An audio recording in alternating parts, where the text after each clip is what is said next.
নমস্কার, ওঙ্কার বাংলায় আপনাদের স্বাগত। আমি তাপস। শুরু করছি আজকের একটি বিশেষ অনুষ্ঠান, প্রসঙ্গ বাংলা সাহিত্য।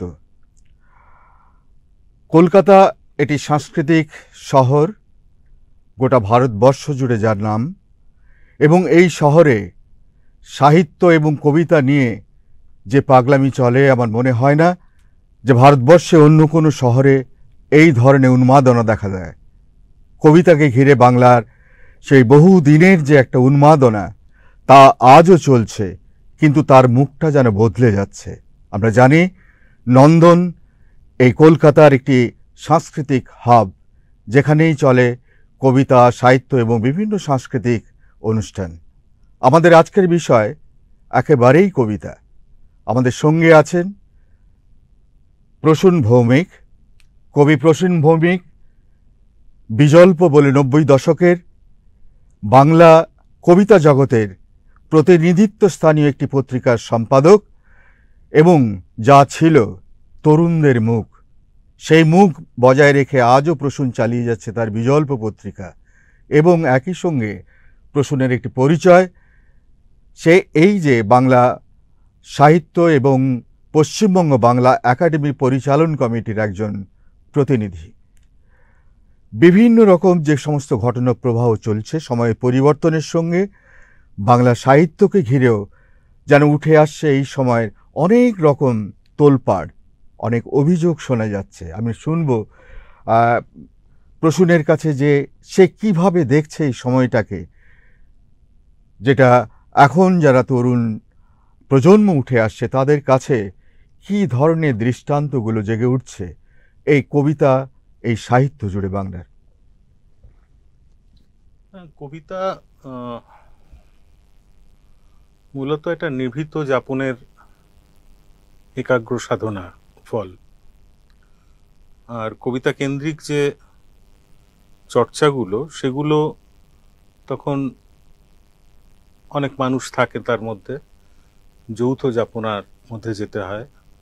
তার মধ্যে থেকে লিটল ম্যাগাজিন বেরিয়ে আসে, তার মধ্যে আড্ডা হয়। তা এ দুয়ের জায়গার মধ্যে থেকেই আমাদের উঠে আসা। একটা সময় যখন স্কুল থেকে সবে কলেজে ঢুকছি, সেই সময়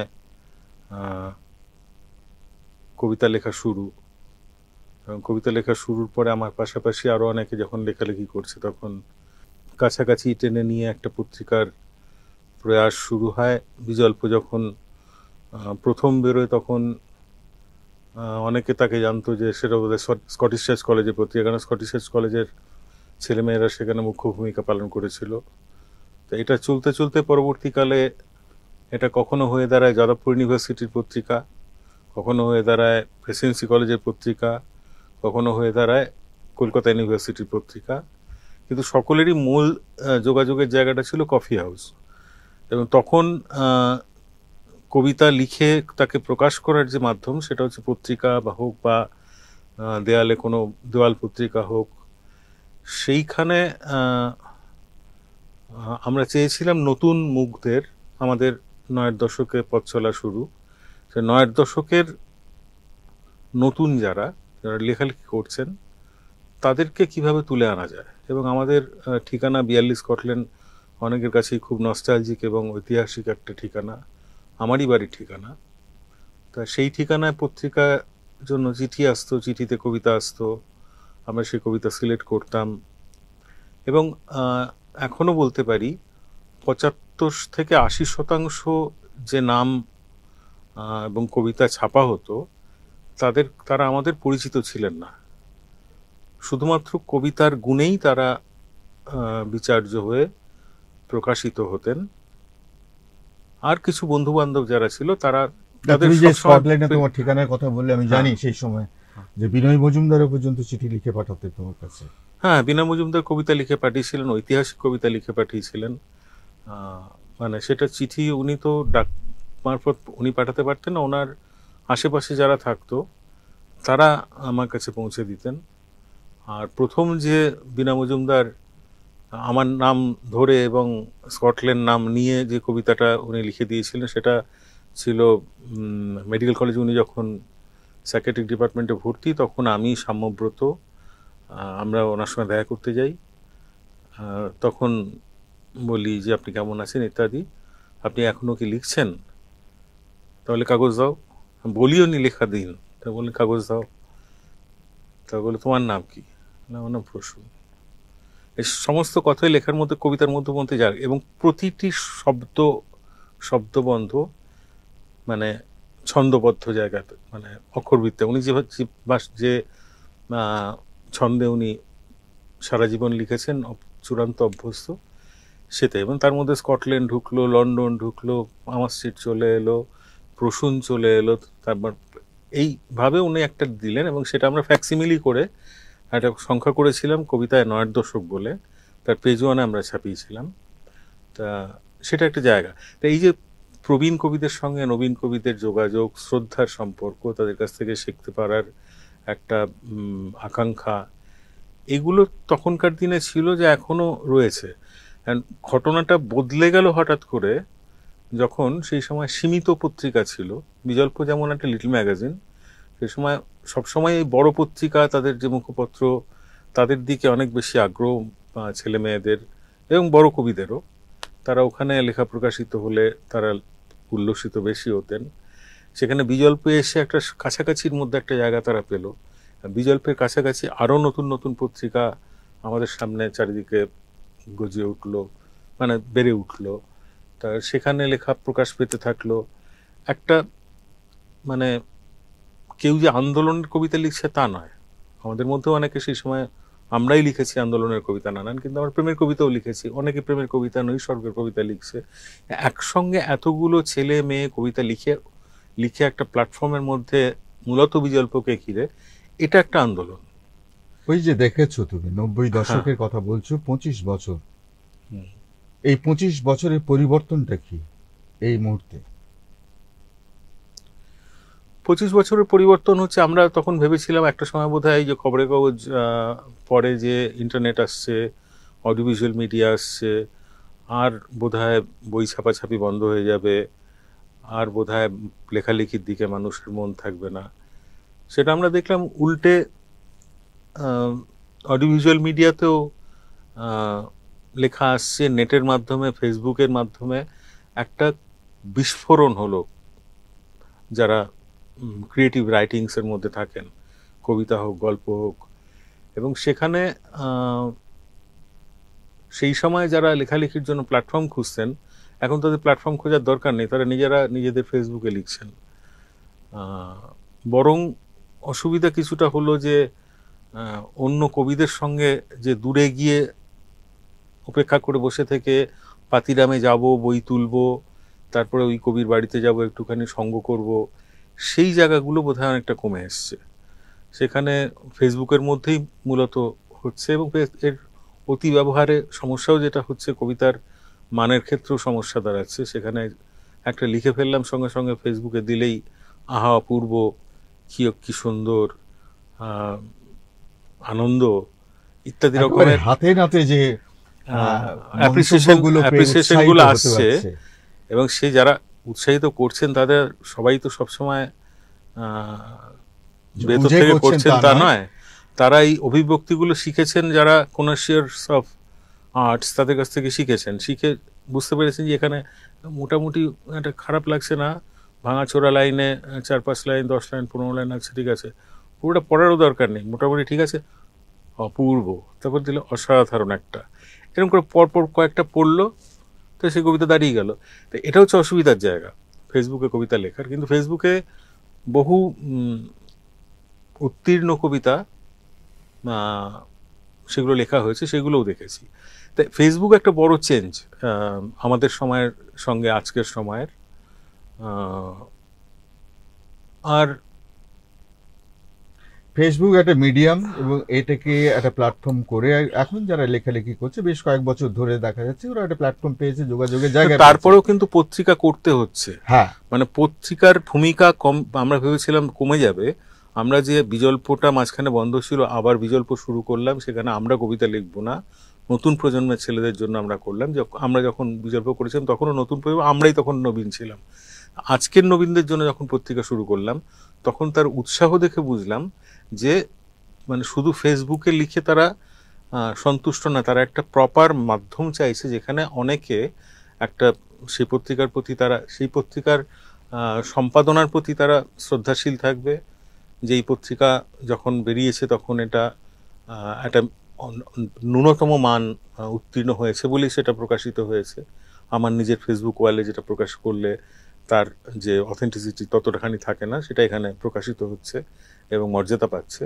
তো এই জায়গাটা কিন্তু রয়েছে, এবং আজকের দিনে অনেক নতুন নতুন এত ডিজিটাইজড ব্যবস্থা হয়ে যাওয়ার পরেও প্রচুর নতুন নতুন ছোট ছোট পত্রিকা, ছোট ছোট প্রকাশন সংস্থা, মানে আমার দেখলে গর্ব হয় যে আগেকার দিনের কলেজ স্ট্রিট আমরা দেখেছি, সেখানকার সেই সময়কার যত সায়া ব্লাউজের দোকান ইত্যাদি ছিল তার প্রায় 50% উঠে গেছে, এবং সেখানে ছোট ছোট পাবলিকেশনের দোকান হয়েছে, এবং যারা কিন্তু চালিয়ে যাচ্ছে, তারা এমন না যে তারা টাকায় লাল হয়ে যাচ্ছে, কিন্তু তারা চালিয়ে যাচ্ছে।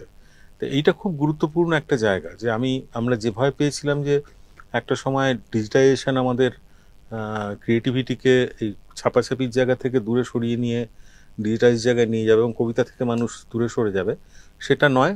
প্রচুর প্রতিভাবান কবিদের আমরা পাচ্ছি যারা নতুন সব সময় লিখছেন, ভিন্ন স্বরে লিখছেন, এবং ছন্দকে ত্যাগ করেও লিখছেন তা নয়, ছন্দকে যথাযোগ্যভাবে জেনে তাকে বিনির্মাণও করছেন, এমন কবিদেরও আমরা এই সময় দেখতে পাচ্ছি। কিন্তু বিষয়টা হলো যেটা আসছিল যে একটি পত্রিকাকে ঘিরে কিছু জনের যে এই কাব্য চর্চা বা সাহিত্য চর্চা, সেই যে বিষয়টা কিন্তু সেই অভিভাবকত্বের জায়গা, একটা গাইডেন্স পাওয়ার জায়গা, সেটা থেকে কিন্তু এখন যেটা ছিল 25 বছর আগে, সেটা কি এখন পাওয়া যাচ্ছে? একটা অভিভাবকত্ব কার অভিভাবকত্ব?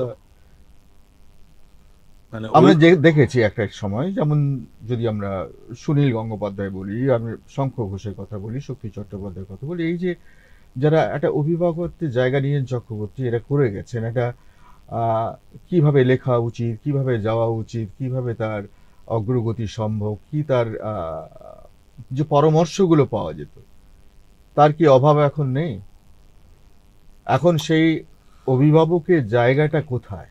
না না, সেটা যারা তাদের অভিভাবক মনে করেছেন তারা মনে করেছেন, সবাই তো আর তাকে তাদের অভিভাবক হিসাবে নেননি। তারা কিছু বই লিখেছেন, সেগুলো যারা সেই বই দেখে পড়েছেন, যদি যাকে কাছেই পাওয়া যায়নি, বুদ্ধদেব বসু, সে বুদ্ধদেব বসুর বই শুধুমাত্র তাকেই যারা পড়েছেন তারা তাদের মানে শিক্ষকের ভূমিকা পালন করেছেন। শঙ্খবাবু স্বাভাবিকভাবেই একজন শিক্ষক ছিলেন, ফলে তার প্রচুর ছাত্র ছিল, ছাত্রছাত্রী ছিল। ওনাকে আমরাও সেই সূত্রে স্যারই বলতাম, আমাদের ডিরেক্ট স্যার না হলেও। আর সুনীলদা ছিলেন একটা মানে আড্ডা প্রিয় মানুষ, তার বাড়িতে প্রচুর মানুষ রোববার যেতেন, তরুণ কবিরা যেতেন, আমিও গিয়েছি দু তিনবার। কিন্তু অভিভাবক হিসেবে মনে করার মতো কিছু আমরা পাইনি, এতে কারো কাছ থেকেই পাইনি। বরং আমাদের সময়ের যাদের থেকে প্রাণিত হতাম, আমাদের 90 দশক, তাদের একজন জয় গোস্বামী আর একজন কবির সুমন, এই দুটো স্রোতধারা আমাদের দশকের মধ্যে আমাদের গাইড করতে করতে বরং নিয়ে গেছে, সরাসরি নয়। তারা তাদের কাজ করে গেছেন, সেই কাজের দ্বারা প্রাণিত হয়েছি, প্রভাবিত হয়েছি বলবো না, প্রাণিত হয়েছি, চলকে উঠেছে। একটা বিদ্যুতের হাত লাগলে যেরকম হাত শক খায়, শক খাওয়ার পরে তার একটা প্রতিক্রিয়া হয়, সেই প্রতিক্রিয়া হয়তো আমি প্রতিক্রিয়া বলছি, কেউ অন্যরা কবিতা বলবেন। তা সেই জায়গাটা চলতে চলতে গেছে। এরা সুর বেঁধে দিয়েছেন, তানপুরও বেঁধে দিয়েছেন এরা 90 দশকের। কিন্তু এখন কিভাবে চলছে? একটা প্রাতিষ্ঠানিক অভিমুখ নয় কি এখনকার প্রজন্মের কাছে? প্রাতিষ্ঠানিক অভিমুখ কোথা থেকে হচ্ছে? আমি বলছি যে ধরো সরকারি যে সংস্থাগুলো আছে, যারা বিভিন্ন রকম এই সাহিত্য বা কবিতা নিয়ে যায়, সরকারের যে একটা খুব পজিটিভ একটা অভিমুখ কাজ করে, কারণ এই রাজ্যের মুখ্যমন্ত্রী একজন কবি এবং তিনি সাহিত্য চর্চা করেন ব্যক্তিগতভাবে, ফলে তার একটি আবেগ আছে, তার একটা সেন্টিমেন্ট কাজ করে সাহিত্য, বাংলা সাহিত্যের প্রতি।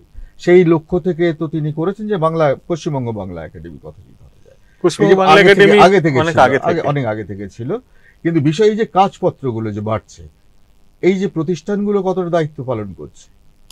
এটা সম্পূর্ণ ভিন্ন দুটো প্রসঙ্গ। এক হচ্ছে কবিতা, তার অভিমুখ কোথায় যাচ্ছে। কবিরা আগের মতো আমি তাদের ভিন্নতা কবিতা করছি না, কাব্য কারণ চর্চা একই রকম আছে, তাদের গাইডেন্স তারা যেভাবে পাচ্ছিলেন সেভাবে পাচ্ছেন কিনা, কবিরা তাদের মিডিয়াম একই রাখছেন নাকি বদলাতে বদলাতে যাচ্ছেন, আর কবিতা কেন্দ্রিক যে প্রতিষ্ঠানগুলো, কিছু বেসরকারি কিছু সরকারি, তারা তাদের ভূমিকা কিভাবে পালন করছেন বা তার দ্বারা কবিতা কতখানি প্রভাবিত হচ্ছে। একদম তো এটা যদি দেখি তাহলে একটা বেসরকারি সংস্থার সব থেকে বড় জায়গা আনন্দবাজার গোষ্ঠী, তাদের পত্রিকা দেশ পত্রিকা, আর এখানে পশ্চিমবঙ্গ সরকার, তাদের প্রধান প্রতিষ্ঠান হচ্ছে বাংলা একাডেমি, পশ্চিমবঙ্গ বাংলা একাডেমি। তো এই দুটো সংস্থা, পশ্চিমবঙ্গ বাংলা একাডেমির দুটো বড় ইভেন্ট ছিল। একটা ছিল লিটল ম্যাগাজিন মেলা, আর একটা কবিতা উৎসব। তা নতুন সরকার আসার পরে বাংলা একাডেমির আয়োজিত যে লিটল ম্যাগাজিন মেলা, সেটা আরো ব্যাপক আকার ধারণ করে। প্রথম বছর সরাসরি দায়িত্ব আমার হাতে ছিল, সেখানে প্রথম বছরই 600-র উপরে পার্টিসিপেন্ট বাড়ে। তার আগে বোধহয় 300-400 মতো, 400-500 মতো ছিল, এবং সরাসরি লিটল ম্যাগাজিনটা অংশগ্রহণ করে তাতে, এবং এটা ধীরে ধীরে বাড়তে বাড়তে যায়। এখানে কোনো রকম কোনো পলিটিক্যাল রং দেখা হয় না, শুধুমাত্র কবিতা লিখতে পারে নাকি পারে না এটা। আর কিছু কবি যারা দীর্ঘদিন ধরে লিখে আসছেন, মানে পড়ে আসছেন এখানে, তাদের নাম থাকে, কিছু নাম বাদ যায়, কিছু নাম থাকে। তা কবিতা উৎসবটা তখন মানে এতটা চাপের মধ্যে নেওয়া যায়নি, বেশ কিছুদিন অফ ছিল। কিছু পরে ভারতবর্ষের একমাত্র কবিতা একাডেমি তৈরি হয় বাংলায়, মমতা বন্দ্যোপাধ্যায়ের উদ্যোগে। আর এই হচ্ছে মানে সরকারি জায়গা থেকে দুটো সংস্থা যারা কবিতা কেন্দ্রিক, সাহিত্য কেন্দ্রিক, লিটারেরি অ্যাপেক্স বডি হিসাবে তারা কাজ করে। তারা কি কবিতা নিয়ন্ত্রণ করে? কোনো সংস্থা কখনো কবিতাকে নিয়ন্ত্রণ করতে পারে, কবিকে নিয়ন্ত্রণ করতে পারে? তাহলে অভিযোগগুলো উঠছে কেন? কি অভিযোগ আমি দেখছি না। অভিযোগ মানে দেখছি না, মানে দেখছি, কিন্তু এগুলো খুব একটা গুরুত্বপূর্ণ কিছু না। সারা জীবনই নানান রকমের অভিযোগ ওঠে। একটা অর্থনৈতিক অভিযোগ যদি যেটা উঠেছে যে অর্থনৈতিক অনিয়ম হয়েছে, তা বাংলা একাডেমি বা কবিতা একাডেমি বা পশ্চিমবঙ্গের যে কোনো একাডেমি যেগুলো স্বশাসিত অথবা ডিরেক্টলি তথ্য সংস্কৃতি দপ্তরের আন্ডারে, তাদের কোনো মেম্বার বা প্রেসিডেন্ট বা চেয়ারপারসন, তারা তো টাকা, তাদের হাতে স্যাংশন হয় না। আর টাকা তো কাঁচা টাকা যায় না, প্রথম কিছু কয়েক বছর গেছিল, পুরোটাই এখন ব্যাংক ট্রান্সফার হয়। অর্থনৈতিক ইয়ের সরজ মানে সরকারি ক্ষেত্রে অর্থনৈতিক বেনিয়মের কোনো সুযোগ নেই। স্বজন পোষণের কথা তো উঠতেই পারে সবসময়। এখানে সম্পাদক পত্রিকার সম্পাদক যখন, সে পত্রিকার সম্পাদক যখন তার প্রিয় কবিকে তার জায়গায় রাখবেন, সেটাকেও কেউ স্বজন পোষণ বলতে পারেন। আমরা বিজল্পের ক্ষেত্রে যেমন আমি বললাম যে 80% প্রায় আমাদের নাচে না কবিদের আমরা ছাপতাম, সেটা তো সবাই করবেন, অনেকেই করেন নিজেদের বন্ধুদের কবিতা সবার আগে। আমাদের বন্ধুদের কবিতা নাও বাদ দেওয়া হতো, কারণ আমরা বসতাম একটা জায়গায় যেখানে আমরা কবিতাগুলো আগের দিন রাতে কি লিখেছি পরের দিন পড়তে এলাম। তাপস লায়েক তার 4খানা কবিতা, আমি আমার 2খানা কবিতা, সাম্যব্রত 3খানা কবিতা, সুদীপ 2খানা কবিতা, 1খানা গান, এই নিয়ে আমরা বসলাম। এই করতে করতে তার মধ্যেই ঠিক হয়ে গেল যে এই কবিতাটা বলা হলো, এটা হয়নি, এটা আরেকবার লেখ। আমাকে বলা হলো তুই এটার এই লাইনটা গন্ডগোল আছে। তো এগুলো ঠিক করতে করতে আমরা গেছি, এটা কোন পাতায় কোনটা যাবে সেগুলো তো তারপরে ঠিক হয়েছে। তা এর বাইরেও অনেক পত্রিকা আছে যারা নিজেদের বন্ধুদের কবিতা ছাপবেন বলেই পত্রিকাটা করেন। তাদের সম্বন্ধে যদি কেউ বলে স্বজন পোষণ, বলতে পারে কোনো সম্পাদকের চোখে যে কবিকে তিনি মনে করছেন ইনি এখানে পড়বেন বা এখানে লিখবেন বা এখানে ছাপতে আসবেন, সেটা তো নির্ভর করবে তার মাথায় কে আছেন তার উপরে। কিন্তু একটা আশ্চর্য কথা উঠছে, যেটা হলো কোটা, সংখ্যালঘু। এটা কেন? কোন সরকারি অনুষ্ঠানে সংখ্যালঘুদের নাকি অবহেলিত, বঞ্চিত, এই যে কথাগুলো, আমি বিষয়টা সেই জায়গাটা নয়, এটা এটা তো একটা এ নয়, এটা কিন্তু কবিতায় সংখ্যালঘু, কবিতায় এটা কি? সংখ্যালঘু তারাই যারা কবিতা লিখতে পারে, হ্যাঁ, এটা আপনিও একমত। যারা কবিতা লিখতে পারে তারাই কবিতায় সংখ্যালঘু, তারা কুঁকড়ে থাকে, লুকিয়ে থাকে, প্রকাশে ভীরুতা পায় তাদের। যেমনভাবে দেখেছি আমরা জীবনানন্দ দাশকে, যেমনভাবে বড় বড় কবিদের দেখেছি। সংখ্যালঘু কবিতায় কে কতটা থাকবেন এটা তো চাকরি বাকরির বিষয় না। এখন এমন যদি হয় কেউ খুব ভালো কবিতা লিখছেন এবং তিনি সংখ্যালঘু কিন্তু জায়গা পাচ্ছেন না, সেটা দুঃখজনক, সেটা দেখিয়ে দিতে হবে সামনে। এটা তো চাকরির কোটা না বা ছাত্র ভর্তির কোটা না যে এই কোটা অনুযায়ী সংখ্যালঘু নিতে হবে কবিতা পড়তে বা গল্প লিখতে বা প্রবন্ধ লিখতে। এটা এই দৃষ্টিভঙ্গির থাকাটা ঠিক না, এটা আমার মনে হয়নি এটা অভিযোগটা এইভাবে এসছে। বরং যদি বলা যায় যে এই নাম যারা সংখ্যালঘু পদবীধারী কিন্তু তারা খুবই ভালো কবিতা লিখছেন, কিন্তু আমাদের কোনো না কোনো একাডেমি তাদের এখনো দেখে উঠতে পারেননি বা দেখেও দেখেননি, সেই অভিযোগ উঠলে সেই নামগুলো দিয়ে নির্দিষ্টভাবে সামনে এলে তখন বিবেচনা করা যায় যে এই লোকের হ্যাঁ সত্যি তো পড়িনি, এটা বলা যায় তখন। কিন্তু এইভাবে আমার সমাজে এত সংখ্যক সংখ্যালঘু আছেন, 30% কি 25% কি 29%, সুতরাং সে অনুপাতে সংখ্যালঘুদের কবিতা পাঠে রাখতে হবে, এটা দুর্ভাগ্যজনক এই ভাবনাটা। একটা প্রশ্ন সেটা হলো যে এই যে সরকারের যে সাহিত্য কবিতা নিয়ে যে প্রতিষ্ঠান আছে তার অন্যতম পরিচালনার জায়গায় আছে, তো সম্প্রতি কবিতা একাডেমি অনুষ্ঠান বন্ধ হয়ে গেল এবং তা নিয়ে একটা বিক্ষোভ, অভিযোগ নানা রকম কবি মহলে দেখা গেছিল। এই বিষয়ে কিছু কি কারণে বন্ধ হলো কিছু বলা যেতে পারে? কারণ অনেকেই জানতে চাইছে যে হঠাৎ কেন বন্ধ হয়ে গেল। অ্যাকচুয়ালি যে সময়টা কবিতা একাডেমির হয় শুনলাম সেটা জানুয়ারি ফেব্রুয়ারি নাগাদ। আমাদের বাংলা একাডেমির যে লিটল ম্যাগাজিন মেলা সেটা কিন্তু ওই জানুয়ারি 5 to 11 এটা হচ্ছে শিডিউল। এর আগে দুবার তিনবার চেঞ্জ হয়েছে। এই বাংলা একাডেমির চত্বরটা এমন একটা জায়গা, এত ব্যস্ত জায়গা, সারা বছর ধরে একের পর এক মেলা হয় এখানে। বছর আমাদের ক্ষেত্রেও তো আমরা জায়গা পাচ্ছিলাম না, ক্যালেন্ডার গন্ডগোল হয়ে গেছে। আমরা চেষ্টা চালিয়ে গেছি, টানা আমরা চাপ চালিয়ে গেছি, দপ্তরে চালিয়েছি, মন্ত্রীর কাছে চালিয়েছি, লিটল ম্যাগাজিন মেলাটা হওয়া দরকার। সেটা করতে করতে লাস্ট মোমেন্টে কিছুদিন আগে আমরা সেটা বইমেলা পেরোনোর পরে আমাদের খবর এলো যে লিটল ম্যাগাজিন মেলা হচ্ছে। এটা আমরা এতখানি চেষ্টা চালিয়ে, হয়তো ওখান থেকে সেই চাপ এসছে কিন্তু হয়নি, কিছু একটা হবে আমি জানি না। আমি মানে ও কোন কারণে বন্ধ করা হয়েছে সেটা জানি না, কিন্তু আমাদের লিটল ম্যাগাজিন মেলা কি কারণে ডিলে হয়েছে তারপরেও শেষ পর্যন্ত হয়েছে সেটা আমরা জানি। আমরা এতক্ষণ শুনলাম প্রসূন ভৌমিক, কবি এবং বিজল্পের সম্পাদক এবং পশ্চিমবঙ্গ বাংলা একাডেমি পরিচালন কমিটির অন্যতম প্রতিনিধি। আমরা এইভাবে এর পরের আসবো বাংলা সাহিত্য নিয়ে, বাংলা কবিতা নিয়ে যে ধরনের কাজপত্র হচ্ছে তার উপর আলোকপাত করব। আজকের মতো এইটুকু, দেখতে থাকুন ওঙ্কার বাংলা।